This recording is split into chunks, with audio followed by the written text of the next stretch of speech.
आज की कहानी बुरा सपना। बेटा शेख चिल्ली, क्या तुमने दोबारा वही सपना देखा है? शेख चिल्ली की माँ चिंतित होकर सुबह सुबह उसने ये पूछा। तुम पूरी रात बेचैन रहे और करवट बदलते रहे। शेख चिल्ली ने अपना सिर हिलाया और फिर अपनी बाहों को अम्मी के गले में डाला। अम्मी ही तो उसका परिवार थी। आज मैं तुम्हें हकीम जी के पास लेकर चलूँगी, अम्मी ने कहा। इंशाअल्लाह वो तुम्हारे इन खराब सपनों का खात्मा कर देंगे। हकीम ने बड़े धैर्य से शेख चिल्ली की कहानी को सुना। कई रातों से शेख चिल्ली को एक बुरा सपना आ रहा था, जिसमें वो खुद को एक चूहा होता था और गांव की सारी बिल्लियाँ उसका पीछा कर रही होती थी। जागने के बाद भी बड़ी मुश्किल से ही शेख चिल्ली अपने आप को यह समझ पाता था कि वह एक चूहा नहीं बल्कि एक लड़का है। मेरे बच्चे को ये तकलीफ़ क्यों है? शेख की माँ ने हकीम से पूछा। जब वो छोटा था तो एक जंगली बिल्ली ने मेरे बचाने से पहले उसे ज़ोर से नोचा। वो उसी सपने को बार बार देखता है, शायद, हकीम ने कहा। पर आप इसकी ज़्यादा परवाह ना करें। खराब सपनों की बीमारी जल्द ही ठीक हो जाएगी। बेटा शेख, आज से हर शाम को तुम मेरे पास दवाई के लिए आना, और यह मत भूलना कि तुम एक चूहा नहीं हो बल्कि एक खूबसूरत लड़के हो। यह सुनकर शेख चिल्ली का चेहरा मुस्कान से खिल उठा। हर शाम हकीम बिना माँ बाप के इस लड़के से कई घंटा बातचीत करता था, फिर उसे कोई हानिकारक दवाई देकर घर भेज देता, जिससे कि शेख को रात को अच्छी नींद आए। धीरे धीरे शेख चिल्ली और हकीम अच्छे दोस्त बन गए। हकीम ने शेख की अच्छी सेहत और साफ सफाई के बारे में सरल बातें बताई। बेटा शेख, उन्होंने एक शाम को कहा, अगर मेरा एक कान गिर जाए तो क्या होगा? हकीम जी, तब आप आधे बहरे हो जाएंगे। शेख ने हकीम के बड़े बड़े कानों को और घूरते हुए देखा। ठीक फरमाया, हकीम जी ने कहा।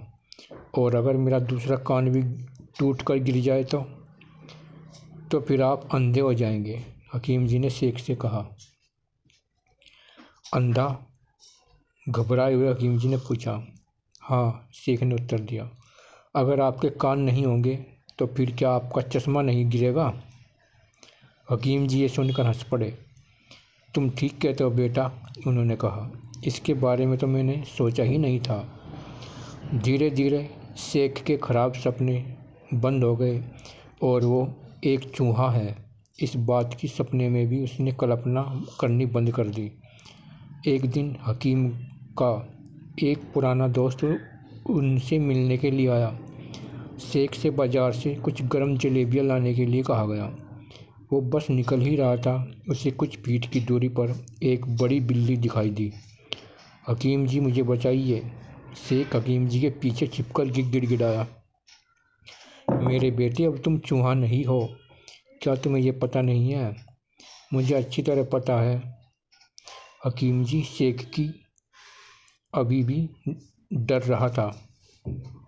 पर क्या बिल्ली को यह बात किसी ने बताई है?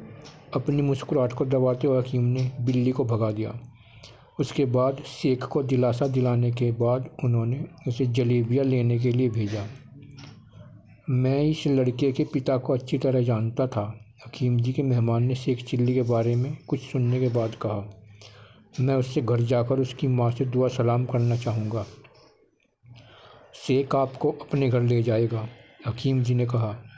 कुछ करारी जलेबी खाने के बाद और कहवा पीने के बाद शेख और मेहमान शेख के घर की ओर चल पड़े। क्या यह सड़क सीधे तुम्हारे घर को जाती है? नहीं, शेख ने कहा। मेहमानों को कुछ आश्चर्य हुआ कि मुझे लगा यह जाती होगी। उन्होंने कहा, नहीं, ये सड़क मेरे घर नहीं जाती है, शेख ने कहा। फिर वो कहाँ जाती है? मेहमान ने पूछा। वो कहीं भी नहीं जाती, शेख ने शांत भाव में उत्तर दिया। मेहमान उसकी ओर घूरने लगा। बेटा, इससे तुम्हारा क्या मतलब है? जनाब शेख ने शांति से कहा, सड़क भला कैसे चल सकती है, उसके तो पैर ही नहीं हैं। सड़क तो एक बेजान चीज़ है, वो जहाँ है वहीं पर पड़ी रहती है। परंतु हम इस सड़क से मेरे घर तक जा सकते हैं। आपकी मेहमान नवाजी करके मुझे और अम्मी को बहुत खुशी होगी। शेख की निष्कपटता से उस उम्रदराज इंसान का दिल पसीज गया और कुछ सालों के बाद शेख चिल्ली उसका दामाद बन गया।